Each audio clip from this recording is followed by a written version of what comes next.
Pelantikan ini masih sama seperti prosesi pelantikan menteri pada umumnya, di mana akan diambil sumpah, kemudian ada pengucapan sumpah dan juga nanti ada ucapan selamat juga dari Presiden Prabowo Subianto. Dan di belakang saya ini jajaran menteri dari Kabinet Merah Putih sudah mulai berdatangan ke Istana Kepresidenan Jakarta karena memang dijadwalkan untuk pelantikan. Chemistry-nya insya Allah nyambung langsung. Modelnya akan seperti apa sih pemberdayaan desa itu nanti? Apakah juga nanti akan melanjutkan alokasi dana desa yang... Oh itu iya, karena itu kan amanat undang-undang. Itu amanat undang-undang dan kalau bisa kita tingkatkan terus. Yang paling penting itu tepat sasaran, ya, sehingga desa-desa bisa mandiri, bisa maju, dan sekali lagi kita bangun Indonesia dari desa. Memastikan tepat sasarannya itu gimana? Kan sekarang ya perlu ada pendampingan yang terus-menerus, ada semacam pembinaan, pelatihan, turun ke bawah. Terima kasih ya. Terima kasih banyak. Terima kasih banyak. Oh, siap. Selamat ya. Selamat. Udah ada bang, mana mas? Aku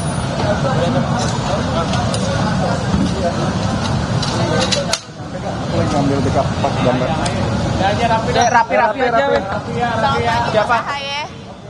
Gimana mas pelantikan hari ini mas? Dasinya ada semua ya mas? Kenapa? Dasinya ini seragam semua atau gimana? Iya, ada dress code-nya kan, tadi malam diumumkan. Ada dress code dari Sekretaris Kabinet disampaikan. Di situ aja Pak, kalau nggak di... Boleh. Ya.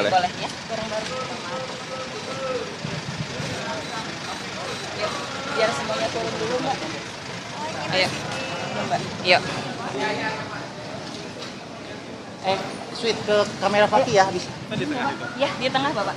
Siap. Kamera Fakih. Masalahnya nggak ada ininya Mbak, nggak ada podiumnya kita. Nanti agak maju aja yang teman-teman. Mas Ahaye untuk tugas-tugasnya yang kemudian sudah jadi gambaran mungkin sudah ada Mas? Ya. Ada itu. Ayo. Jatuh dulu. Ya, siap. Oke. Boleh maju dikit Bapak, mohon maaf. Mas Ahaye maju sedikit. Ya, oke. Yang di depan agak nunduk ya. Bapak agak nunduk. Karena di belakang ada kamera. Oke. Ya, baik. Bang, ke kamera Bapak. Ini kan kementerian baru ya, Menko Infrastruktur dan Pembangunan. Ini gimana nanti tugasnya itu apa? Baik, Iya. silakan Pak Menteri. Pertama-tama kami semua tentunya menyambut dengan sukacita terbentuknya kabinet atau pemerintahan baru yang mudah-mudahan bisa bekerja dengan baik, membantu Bapak Presiden Prabowo Subianto mencapai target-target termasuk mewujudkan visi misi beliau yang telah ditetapkan selama ini.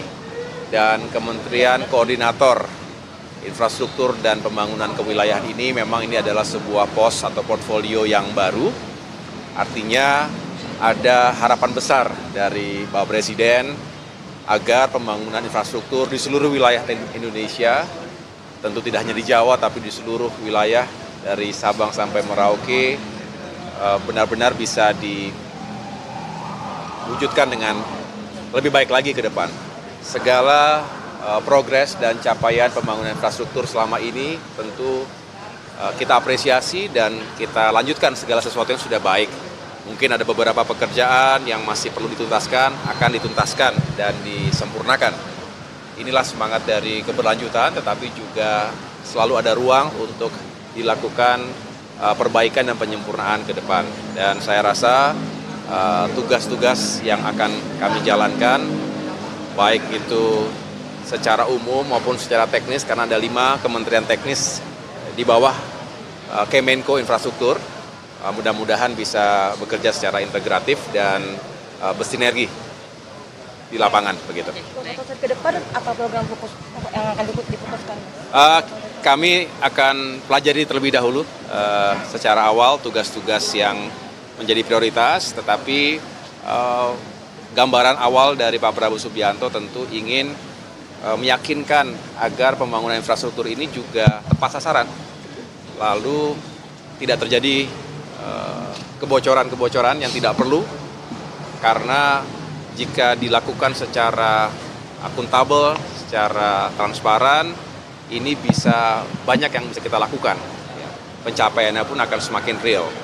Kemudian kita juga ingin fokus pada upaya untuk mengurangi ketimpangan antara Jawa dengan luar Jawa, antara kota dengan desa. Kemudian pembangunan juga difokuskan untuk mendukung semangat atau visi beliau swasembada pangan, swasembada energi, dan juga peningkatan kualitas manusia. Artinya SDM yang semakin berkualitas ditunjang oleh fasilitas pendidikan, fasilitas pelayanan kesehatan, dan juga berbagai upaya untuk meningkatkan kesejahteraan masyarakat kita. Jadi kalau itu dilakukan, konektivitas, kemudian juga sentra-sentra pertumbuhan ekonomi baru di berbagai wilayah juga akan tumbuh dengan baik. Nanti kantornya di mana, Pak? Nah, itu juga belum saya ketahui secara pasti.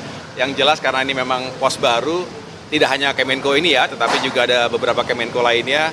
Karena memang benar-benar baru, kami baru mendapatkan informasi lagi dicari yang pas lah kira-kira di mana begitu. Pak, di kabinet ini Demokrat dapat berapa menteri atau wamen? Kami mendapatkan 4 pos kementerian dan juga 1 wamen. Ya. Karena terlalu banyak, tanggapannya gimana melihat ini, Pak? Saya rasa ya wajar ya, ada sesuatu yang baru dari yang sebelumnya 34, kemudian sekarang berkembang menjadi 48 ya. Dan saya rasa ini kita kembalikan kepada azas tujuannya. Yang saya tahu Pak Presiden ingin masing-masing kementerian itu benar-benar fokus. Secara spesifik tugasnya itu bisa dijalankan secara efektif, taktis. Dengan demikian dikembangkan, ada yang tadinya 1 badan, satu rumah, kemudian dibagi jadi 2 begitu, atau jadi 3. Saya rasa ini perlu kita kawal bersama-sama dan harus dibuktikan bahwa upaya ini membawa nilai yang positif. Artinya tadi semakin bagus capaiannya, memang tantangan selalu pada koordinasi, sinkronisasi. Di sini tugas Menko menurut saya penting, menjadi strategis, menjadi sentral ketika harus mengkoordinasikan banyaknya kementerian-kementerian teknis, dan mudah-mudahan kalau itu dilakukan dengan baik, sangat membantu Pak Presiden. Baik, coba teman-teman ya. Semua ya, Mas. Dasinya, ya kan kita diumumkan dari Setkap ya, ada dress code-nya untuk menggunakan dasi warna biru muda. Jadi kita menggunakan biru muda semua hari ini. Oke, terima kasih, ya. teman-teman. Iya, itu dia pernyataan dari Agus Harimurti Yudhoyono yang juga menempati posisi Menteri Koordinator baru, walaupun kantornya memang belum diketahui akan berada di mana, tapi ia menyebutkan bahwa kinerja ini kan dari selama ini kan banyak mendapat sorotan ya Bu ya, terkait kebijakan-kebijakan dari Pak Nadiem juga yang sebelumnya ini. Bagaimana Bu ya nanti untuk memperbaiki pendidikan ke depannya ini Bu? Jadi yang pertama, Menteri ini kan pembantu Presiden. Jadi kami akan berusaha untuk semaksimal mungkin melaksanakan apa yang menjadi tugas-tugas dari Presiden, terutama yang memang sudah disampaikan oleh Pak Presiden Prabowo pada saat beliau mencalonkan diri dan akhirnya terpilih. Yang kedua, saya ingin berusaha untuk bagaimana menjadi pendengar yang baik, mendapatkan masukan sebanyak-banyaknya dari masyarakat, sehingga saya bisa mengambil kebijakan dengan komprehensif dan sesuai dengan apa yang menjadi kebutuhan dari masyarakat. Yang ketiga, saya belum ada rencana untuk mengambil kebijakan dalam waktu singkat ini. Semua kebijakan yang dilaksanakan oleh menteri sebelumnya tentu akan kita pelajari, kemudian juga nanti kita lihat. Mungkin ada kajian-kajian yang berasal dari penelitian, atau mungkin saya akan datang on the spot ke lapangan untuk melihat bagaimana sesungguhnya situasi yang real yang ada di dalam masyarakat, terutama menyangkut pendidikan dasar dan menengah. Bu ya, ini kan sebelumnya Pak Nadiem kan minta kurikulum Merdeka ini kan untuk dilanjutkan ya Bu ya. Ini apakah nanti saya Bu ya melihatnya belum bagaimana? Ada komentar apapun soal kurikulum Merdeka, soal zonasi, soal banyak hal yang sekarang ini menjadi hiruk-pikuk di media ya. Saya harus melihatnya secara utuh, secara komprehensif, sehingga kebijakan itu adalah kebijakan yang memang bermanfaat dan tepat. Gitu ya. Pesan dari Pak Prabowo terhadap pendidikan dasar menengah seperti apa? Ya, waktu beliau memanggil saya di Kertanegara, beliau menyampaikan 2 pesan. Yang pertama, Pendidikan dasar ini sangat penting, terutama dalam kaitannya dengan amanah Undang-Undang Dasar untuk mencerdaskan kehidupan bangsa.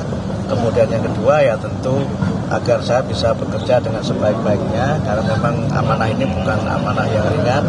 Ini adalah amanah yang memang sangat menentukan masa depan bangsa, karena untuk kualitas dan kemajuan bangsa ditentukan oleh kualitas sumber daya manusianya.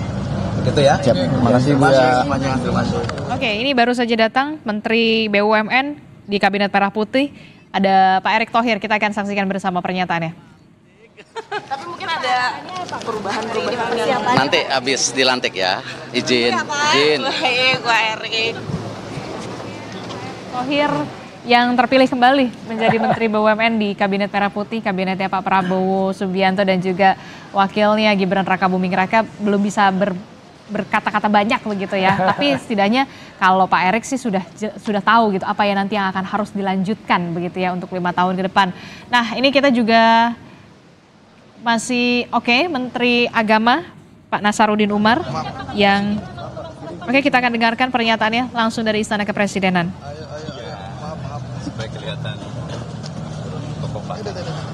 Iya deh. Ayo misi maaf. Ya.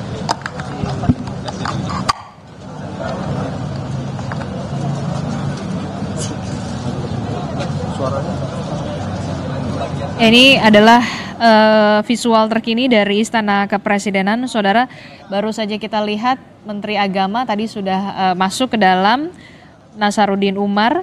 Kemudian ada Supratman Andi Aktas. Ini kita akan lihat keterangan dari Supratman Andi Aktas berikut ini kepada Anda. Jalankan sebagaimana adanya. Perintah Pak Prabowo, Presiden Republik Indonesia, jalankan amanah sebaik mungkin, jaga kepercayaan terhadap jabatan yang diberikan, lakukan tugas untuk kemaslahatan rakyat Indonesia. Pak, ini kan kemarin sudah sedikit menjalankan tugas sebagai menteri yang sama. Apa ada keberlanjutannya ini? Karena Kementerian Hukum dan HAM itu dipecah menjadi 3 kementerian, dan kebetulan Menko-nya adalah Prof. Yusril, maka kami sudah berkomunikasi juga dengan semua menteri-menteri baru. Yang kedua, Kementerian Hukum pasti akan lebih fokus kepada 3 Direktorat Jenderal, yakni Direktur Jenderal Administrasi Hukum Umum, kemudian Dirjen Perundang-undangan, kemudian Direktorat Jenderal Kekayaan Intelektual. Ke depan, untuk kegiatan pemberian gerasi, amnesti, abolisi, dan juga kewarganegaraan itu berada di Kementerian Hukum. Karena itu komunikasi antara Kementerian Hukum dengan Kementerian IMPAS dan Kementerian HAM itu akan berjalan lebih baik. Semua persiapan terkait dengan dukungan dari Kementerian Induk kami sudah lakukan, semua kantor Menko dan Menteri baru kami sudah siapkan semua di kompleks yang sama. Jadi dari awal, dan saya menginginkan, saya sampaikan kepada Sekretariat Jenderal untuk Kementerian Hukum dan HAM yang tadinya menjadi induk akan menjadi contoh bahwa proses transisi itu harus berjalan secepat mungkin. Kita akan memberikan dukungan administrasi maupun sumber daya yang kita miliki, dan bahkan kami meminta kepada menteri-menteri yang baru, terutama Menteri IMPAS, untuk silakan siapapun tenaga yang terbaik di Kementerian Hukum yang sekarang untuk bisa dialihkan menjadi status alih pegawai ke kementerian yang baru, kami akan berikan. Pak, ini kan pemecahan kementerian yang cukup banyak, ini kritik gitu, karena terlalu masalah dari kementerian. Soal gemuk dan tidaknya pasti ada alasan tertentu dari Presiden. Tetapi yang pasti untuk Kementerian Hukum dan HAM itu kementerian yang sangat besar. Jadi kalau hanya ditangani oleh satu kementerian dan kemudian di bawahnya hanya ditangani oleh Direktorat Jenderal, itu akan sangat berat. Terutama untuk Direktorat Jenderal Pemasyarakatan dan Imigrasi. Dua Direktorat Jenderal yang dulunya bergabung itu memerlukan sebuah langkah-langkah atau lompatan, karena memang problemnya ada di sana. Dan saya yakin Pak Agus, mantan Wakapolri, beliau punya pengalaman yang bagus, beserta juga dengan seluruh jajarannya pasti akan mengatasi kritikan-kritikan yang selama ini terjadi di kedua Direktur Jenderal tadi. Pasti akan lebih efisien, pasti akan lebih baik dan lebih mudah untuk mengeksekusi semua program-program. Pak, nanti kan tantangan ke depannya itu kan syarat administrasi, kode kementerian. Ini nanti juga akan dilakukan serah terima kepada 3 kementerian baru yang dibentuk, HAM, Imigrasi dan Pemasyarakatan, dan Kementerian Hukum sendiri. Dan ada kementerian koordinator khusus masalah membidang-bidangi masalah ini yang sebelumnya masuk dalam lingkup Kementerian Koordinator Polhukam ya. Jadi mungkin tidak akan ada serah terima kepada kami karena memang ini merupakan satu kementerian yang baru.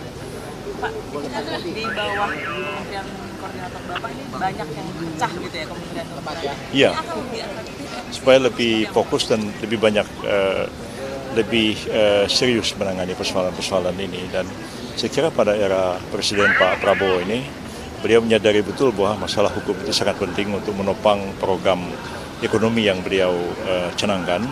Dan karena itu Kementerian Hukum dan HAM yang selama ini dianggap terlalu besar, itu dipecah menjadi 3. Dan dengan demikian akan fokus menangani bidang-bidangnya. Seperti misalnya imigrasi dan pemasyarakatan, itu 2 bidang yang sangat besar sebenarnya. Dan kita tahu bahwa pegawai pemasyarakatan itu hampir 70.000 orang di seluruh Indonesia ini. Dan banyak sekali masalahnya, begitu juga masalah keimigrasian. Karena memang kita ingin melakukan percepatan dalam pembangunan ekonomi. Dan itu faktor keimigrasian itu memainkan peran yang penting untuk menopang laju investasi di negara kita. Pak Yusril, khususnya soal masalah HAM, ini jadi masalah yang paling sensitif dan juga mungkin PR berat di kementerian di kabinet ini. Ya, selama beberapa tahun terakhir tidak terjadi kasus pelanggaran HAM yang berat tanah kita. Dan pada waktu saya jadi Menteri Kehakiman dan HAM, saya tiap tahun menghadiri sidang Komisi HAM PBB di Jenewa, dan kita ditantang menyelesaikan soal-soal besar. Di zaman saya pada waktu itu ya, banyak sekali anggapan terjadi pelanggaran HAM yang berat, dan pada waktu itu saya sudah membentuk pengadilan HAM ad hoc maupun pengadilan HAM konvensional. Di samping juga sudah membentuk komite kebenaran dan rekonsiliasi. Jadi sebenarnya kita tidak menghadapi persoalan pelanggaran HAM yang berat dalam beberapa tahun terakhir. Tapi ini kan jadi PR di pemerintah Pak Jokowi kemarin. Banyak kritik kemudian itu bisa menyelesaikan pelanggaran HAM berat yang... Enggak, kalau pelanggaran HAM sih setiap kejahatan itu adalah pelanggaran HAM. Tapi tidak semua kejahatan adalah pelanggaran HAM yang berat. Pelanggaran HAM yang berat itu kan genocide, massive killing, ethnic cleansing, tidak terjadi dalam beberapa dekade terakhir ini. Mungkin terjadi justru pada masa kolonial, pada waktu awal perang kemerdekaan kita 1960-an. Tapi dalam beberapa dekade terakhir ini hampir bisa dikatakan kita tidak ada kasus-kasus pelanggaran HAM yang berat. Enggak. Prof, soal ini masih nanti soal kantor Kemenko ini, Prof, ini kan nomenklatur baru ya, Prof ya? Ya, nanti sementara akan berkantor di Rasuna Said di Kemenkumham yang ada. Berarti pakai gedung Kemenkumham ya? Ya. Siap, terima Baik. kasih Bapak Yusril. Selamat ya Pak. Selamat, Prof.